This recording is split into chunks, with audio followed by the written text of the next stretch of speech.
ধানের অবস্থা এবার খারাপ। আজকে সকালটা শুরু হলো আবার সকাল 9টা থেকে, কারণ বাইরে হচ্ছে প্রচণ্ড পরিমাণে বৃষ্টি। ভেবেছিলাম তাড়াতাড়ি উঠবো, কিন্তু এত বৃষ্টি হচ্ছে যে আমি উঠেই বা কী করব।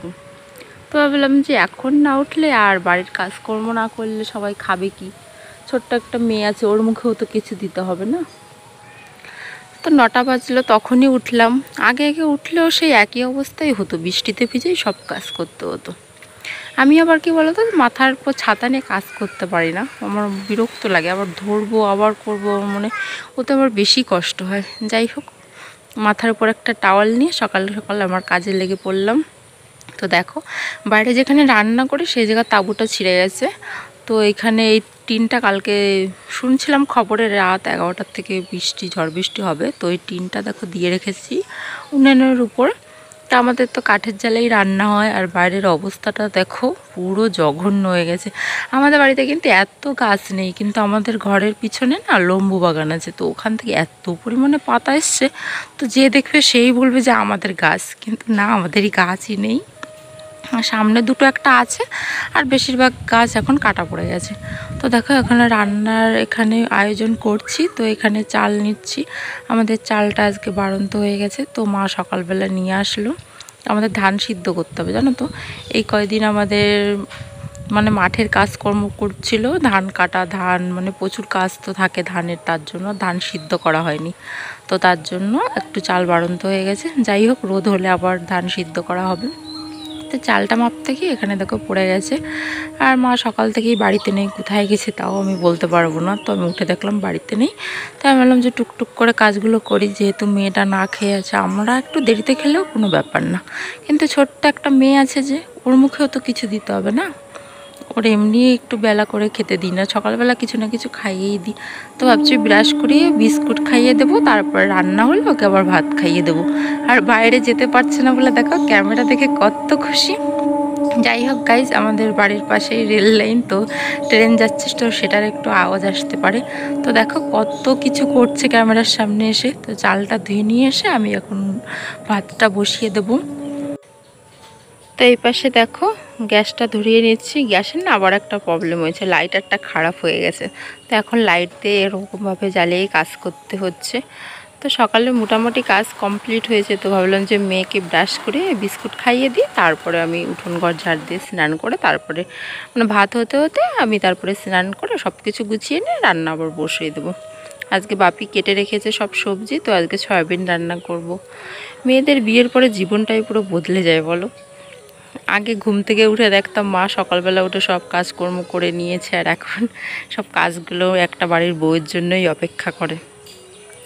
মানে মেয়েদের বিয়ের পরে জীবনটাই পুরো এলোমেলো হয়ে যায়, মানে বিয়ের আগে যা ইচ্ছা তাই করুক, বলার মতো কেউ নেই।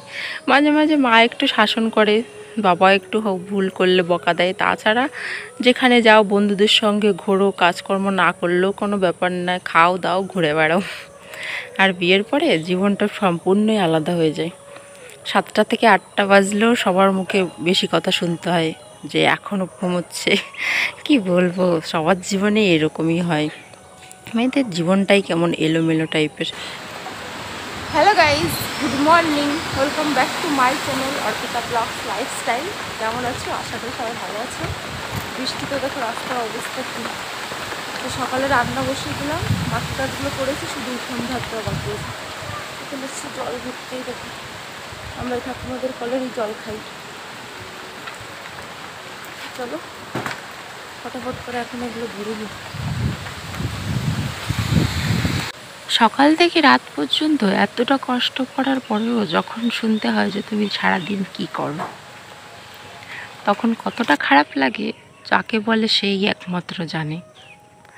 শ্বশুরবাড়িতে একটা মেয়েকে প্রত্যেকটা কথাই কিন্তু সবাই কথা শোনায়, কিন্তু ছেলেদের দেখো, তাদের কিন্তু শ্বশুরবাড়িতে গেলে পুরো জামাই আদর, আবার নিজের বাড়িতে থাকলে তো পুরো নিজেরই রাজত্ব।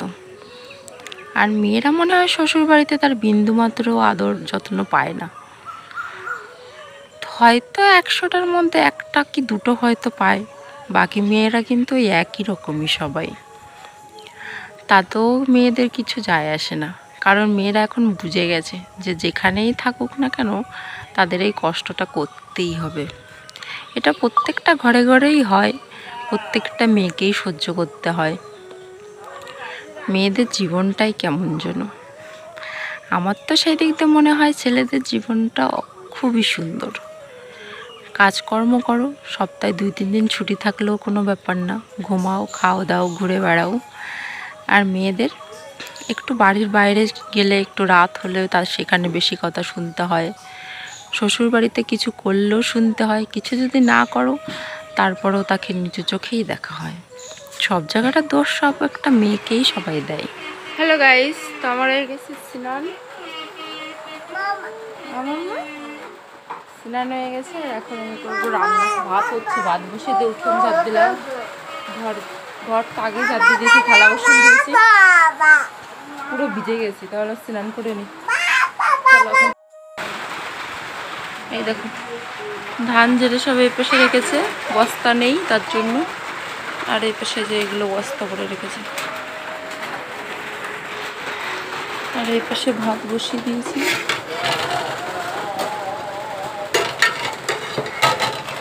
মনে হয় হয়ে গেছে, হ্যাঁ হয়ে গেছে। এই পাশে দেখো এটা ভাজবো, এটা ঝিঙের মতোই কিন্তু নামটা মনে নেই। আর এখানে আলু আছে, সয়াবিন রান্না করবো, সয়াবিন ভিজে রেখেছে। সেগুলো শ্বশুর মশাই সব কেটে রেখেছে, আর আমি এখন রান্না করবো। এই যে ভাত উপর দিয়ে দিয়েছি।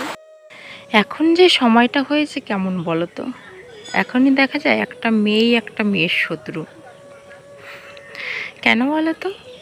একটা মেয়ে যেন কখনো একটা মেয়ের ভালো দেখতে পারে না। একটা মা সবসময় ভাবে যে আমি যেই কষ্টটা সহ্য করেছি সেটা যেন আমার মেয়ে না সহ্য করে। আর একটা শাশুড়ি সবসময় এটা ভাবে যে আমি যেটা সহ্য করেছি সেটা বৌমা কেন সহ্য করতে পারবে না। আসলে কি তাই? সহ্য ক্ষমতা কি সবার একরকম হয়? আমার তো মনে হয় না। তাহলে তো সব মানুষটাই একরকম দেখতে হতো, একরকম আচার ব্যবহার হতো। কিন্তু মেয়েদের মধ্যে আলাদা একটা ক্ষমতা থাকে। ভগবান তাদের এমন করেই সৃষ্টি করেছে যে তাদের সহ্য শক্তিটা হয়তো ছেলেদের তুলনায় একটু বেশি। না হলে দেখো, পিরিয়ড থেকে শুরু করে কিন্তু একটা বাচ্চা হওয়া, এগুলো কিন্তু কম কষ্টের নয়। কিন্তু অনেকে হয়তো সেটা বোঝেও না, তারপরে মেয়েদের কত কথা শোনায়।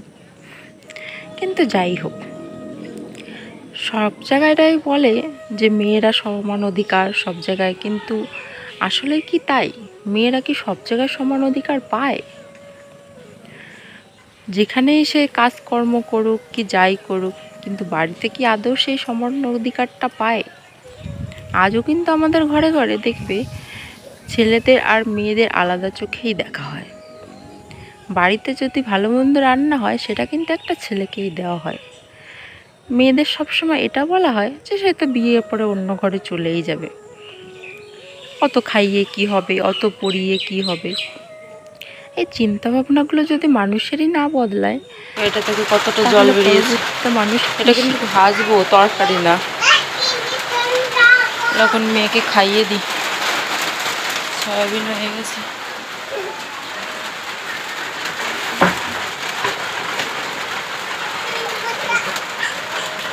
সয়াবিনের তরকারি।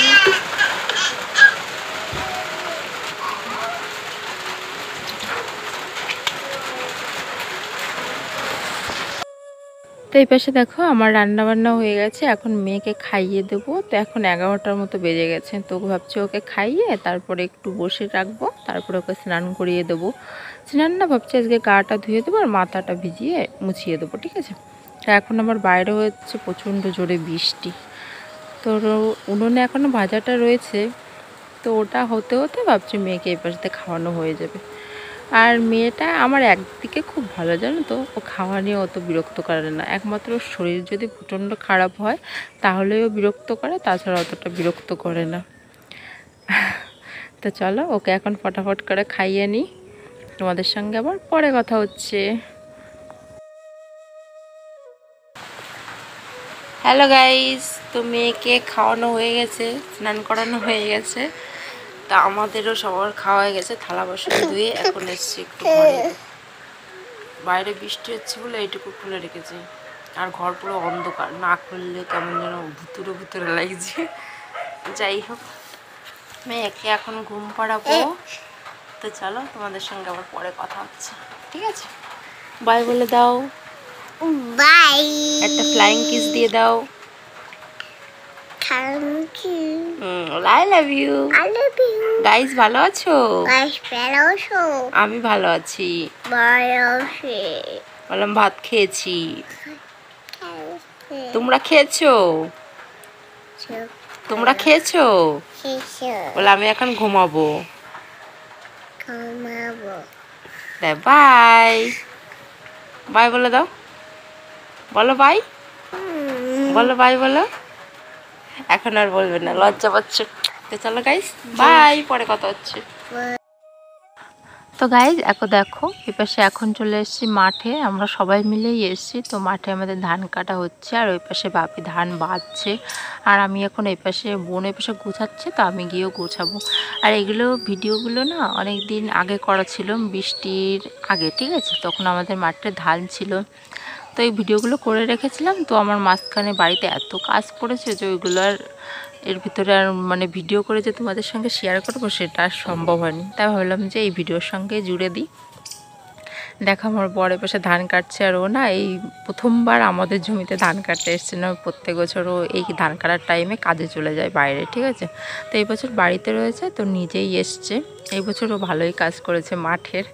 তো যাই হোক, এই পাশে দেখো এটা হলো তার পরের দিনের ভিডিও। এখানে হলো ধান ঝাড়া হয়েছে, তো এখানে আমাদের তো ভাগের জমি। তো এই পাশে দেখো ওই দাদাদের জমি, তো ওখানে ভাগ করছে, মানে সমান ভাগ, তিন ভাগে সমান ভাগ করে নেবে। ওনরা অর্ধেক, আমরা অর্ধেক।